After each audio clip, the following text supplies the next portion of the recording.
কাপড় আগের দিনের, সেগুলো শুকায়নি কালকে, তো সেগুলোও দিয়ে যাব।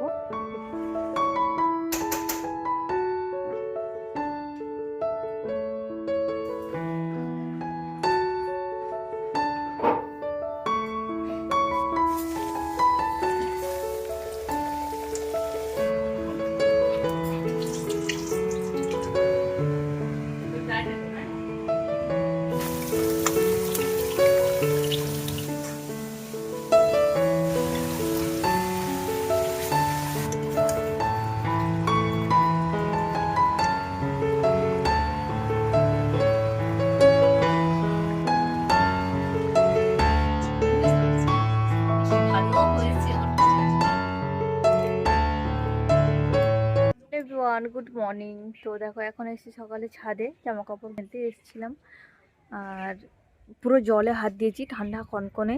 আর একটা ঠান্ডায় কি বলবো, ঠান্ডা বাতাস বইছে, ছাদে বেশিক্ষণ থাকাই যাবে না, এরকম একটা ব্যাপার। প্রচণ্ড হাওয়া দিচ্ছে, তার উপর এরকম কুয়াশা মেঘলা। আর এই যে এখানে দেখো, ফুলগুলো মোটামুটি ফুটতে শুরু করেছে। এখানে 3টে ফুল ফুটেছে। তো এই যে দেখে নিয়েছি, জামা কাপড়ও আমার এদিকে হয়ে গেছে সবগুলো। আর কিছু রয়েছে শুকনো জামা কাপড় আগের দিনের, সেগুলো শুকায়নি কালকে, তো সেগুলোও দিয়ে যাব একটু পরে, এখন না, যখন একটু রোদ বের হবে আর কি। তো চলো যাবো এখন নিচে।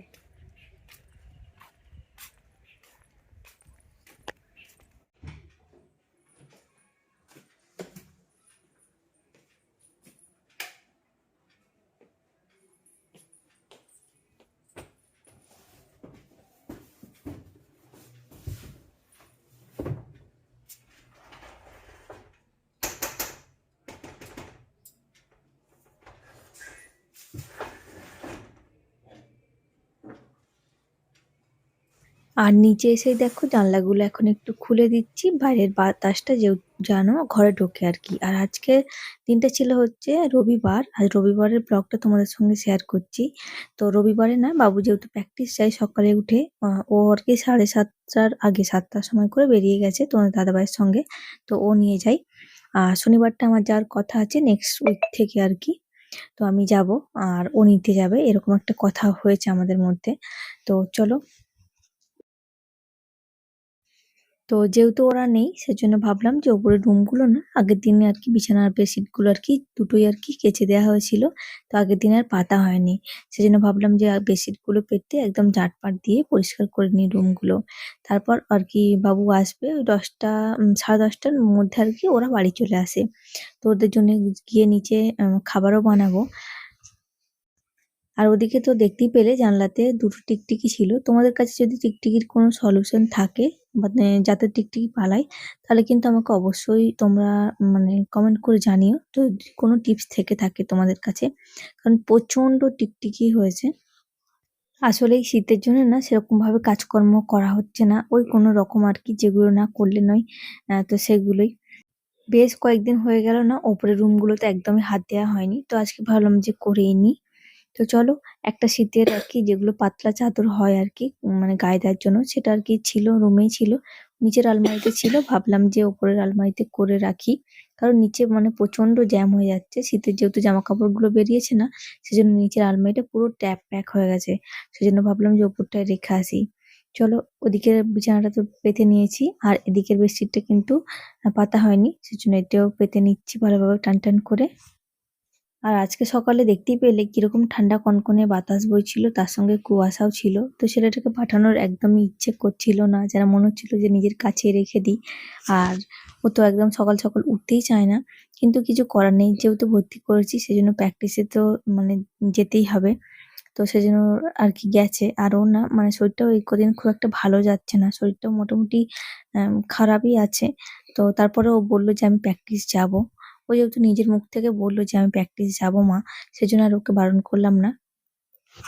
তো ওকে ঝটপট করে রেডি করে দিয়েছি। ওরা ওদের আসার মোটামুটি এখন প্রায় সময় হয়েই গেছে, এখন বাজে ওই 9টা মতো বেজে গেছে।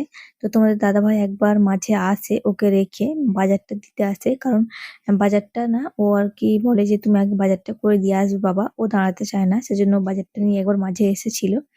তারপর আবার মানে গেছে ওকে নিতে। আর এদিকে আমি দেখো ওদের জন্য মোমোগুলো আর কি রেডি করে রাখছি। তো নিচে এসে ওদের জন্য আমি মোমো বানিয়েছি, চিকেন মোমো। তো সেগুলো আর কি অল্প একটু ফ্রাই করে রাখছি, আবার যখন ওরা আসবে তখন আর কি একদম গরম গরম আরেকবার ফ্রাই করে দেবো আর কি। তো ওরা এখন চলে এসছে, তা ওদের জন্য আর কি মোমোগুলো পুরো ফ্রাই করে নিয়েছি।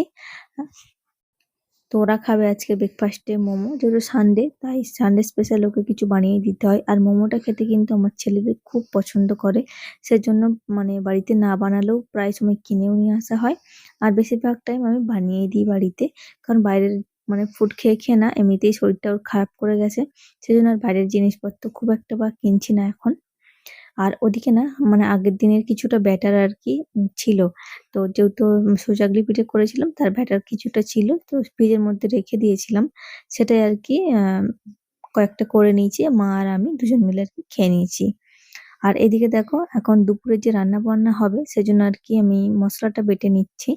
আর শিলে মশলা বাটতে আমার ভালোই লাগে। আর শিলে মশলা বেটে রান্নার যে স্বাদ সেটাও আলাদা হয়, গন্ধটাই একটা অন্যরকম বের হয়। তো আজকে যেহেতু সানডে, তো সেজন্য হচ্ছে চিকেন হবে। তো চিকেনের জন্য আমি মানে লাল লাল করে আলুগুলো ভেজে নিচ্ছি। আর এদিকে দেখো চিংড়ি মাছ দিয়ে বাঁধাকপি দিয়ে একটা তরকারি বানাবো, সেজন্য আর কি চিংড়ি মাছগুলো ভেজে নিচ্ছি। আর এই শীতে নানান ধরনের সবজি পাওয়া যায়, তার মধ্যে এই বাঁধাকপি দিয়ে, চিংড়ি মাছ দিয়ে বা মাছের মাথা দিয়ে চচ্চড়ি খেতে না মানে লাউ শাক টাউ শাক দিয়ে মূলো টুলো এইসব দিয়ে চচ্চড়ি আমাদের প্রায় দিনই হয়েই থাকে। আর এইটা খেতে কিন্তু আমরা সবাই মানে খুবই ভালোই লাগে খেতে, আর সবাই কিন্তু খেয়েও নেয়, ভালোই বাসে। তো চলো এদিকে মাংসটার জন্য দেখো তেলের মধ্যে গোটা গরম মশলা, জিরে, তেজপাতা, কাঁচা লঙ্কা সমস্ত কিছু ফোড়ন দিয়ে দিয়েছিলাম, তার মধ্যে একটু ক্যাপসিকামও দিয়েছিলাম আমি। দেওয়ার পর পেঁয়াজটা ভালোভাবে ভেজে নিয়েছি। আর এদিকে দেখো রসুন বাটাটা দিচ্ছি ফার্স্টে আমি। রসুন বাটাটা দিয়ে কিছুক্ষণ আর কি ভেজে নেব মাংস মানে মশলাটা। রসুনের যখন কাঁচা গন্ধটা চলে যাবে তারপর আমি চিকেনটা দিই আর কি।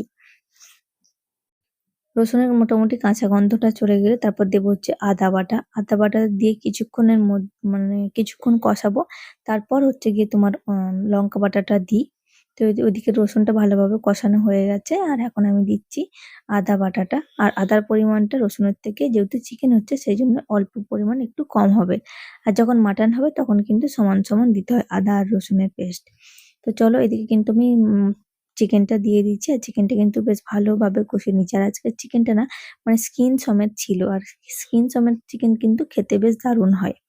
আর এদিকে দেখো বাঁধাকপি, ডাঁটা, মূলো, আলু সমস্ত দিয়ে যে চচ্চড়িটা হচ্ছিল ওটাও কিন্তু ফুটে গেছে। আর এদিকে কিন্তু আমি চিকেনটা কষিয়ে জল দিয়ে দিয়েছিলাম, তার মধ্যে ডুমো ডুমো করে কেটে রাখা যে আলুগুলো সেগুলোও আর কি দিয়ে দিয়েছিলাম।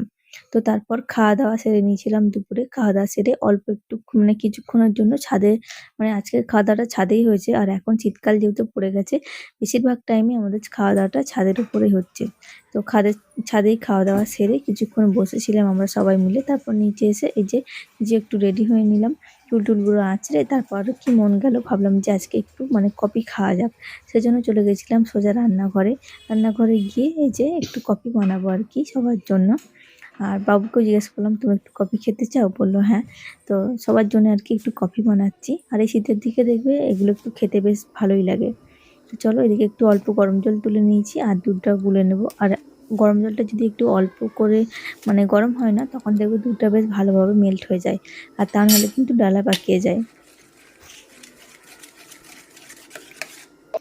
আর এদিকে কিন্তু আমার কফির জন্য জলটাও রেডি হয়ে গেছে। তো এখন আমি দুধের মধ্যে দিয়ে দিচ্ছি, কিছুক্ষণ ফোটাবো। আর অল্প একটু দুধ মানে জলের মধ্যে বাটার দিয়েছিলাম, আর চিনিটা আমি আগেই দিয়ে দিয়েছি মাপ মতো।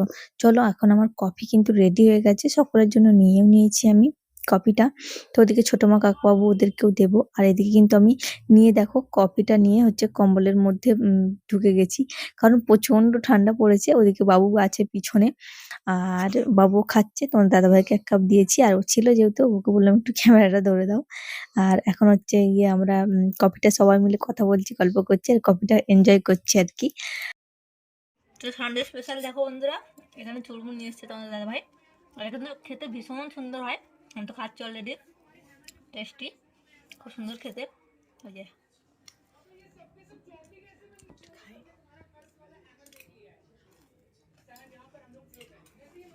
হেভি খেতে। তোমরা কার কার খেতে পছন্দ করো অবশ্যই জানাবে যে খাওয়ার জন্য বসে আছে খাচ্ছে বন্ধ করো খাবে না